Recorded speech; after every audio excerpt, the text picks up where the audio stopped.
មកពុកម៉ែបងប្អូនណាខ្លះបាត់កូនដើររកកូនមួយថ្ងៃអត់ឃើញសោះអញ្ចឹងមើលវីដេអូនេះត្រូវហើយដោយសារតែម្សិលមិញគឺនៅខាងវត្តឧសលវ័នហើយវត្តកំពង់ស្បូវគឺមានកម្មវិធីមួយគឺត្រាស់ចែកឆ្នាំថ្មីឆ្លងសង្ក្រាន្តនឹងស្រង់ព្រះដែលស្ថិតនៅភូមិតាអោកឃុំឈូកស្រុកប្រាសាទសម្បូរខេត្តកំពង់ធំម្សិលមិញគឺថ្ងៃទី25សម្រាប់ដែលបងប្អូនយើងមិនបានទៅលេងម្សិលមិញគឺអាចចូលរួមដើម្បីរួមកំសាន្តលេងទឹកនៅក្នុងថ្ងៃនេះបានគឺថ្ងៃទី26សំខាន់ថ្ងៃនេះបងប្អូនថ្ងៃទី26នេះមានវត្តមានរបស់កីឡាករឈឿងល្វីគាត់នឹងមកលេងអង្រួនឆាកតន្ត្រីនៅវត្តកំពង់ស្បូវផងដែរបងប្អូនគឺគាត់កំពុងតែចេញដំណើរមកហើយអញ្ចឹងបងប្អូន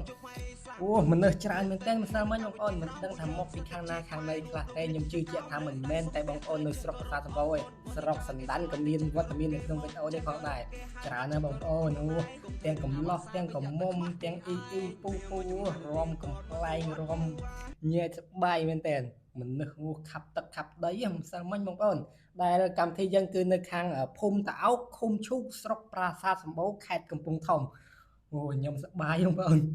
ខ្ញុំបញ្ចូលសលេងនេះសប្បាយអត់បានទៅផ្ទាល់ទេបងប្អូនតិចច្រឡំតែខ្ញុំបានទៅលេងអត់បានទៅទេវីដេអូនេះគឺបងគាត់ផ្ញើឲ្យខ្ញុំមើលហើយខ្ញុំយកមកកាត់តដាក់សំឡេងបងប្អូនបានទស្សនានេះអ៊ីកំពុងចាក់ក្បាច់បងប្អូនកុំភ្លេចថ្ងៃនេះមកចូលរួមដោយសារថ្ងៃនេះជាថ្ងៃបញ្ចប់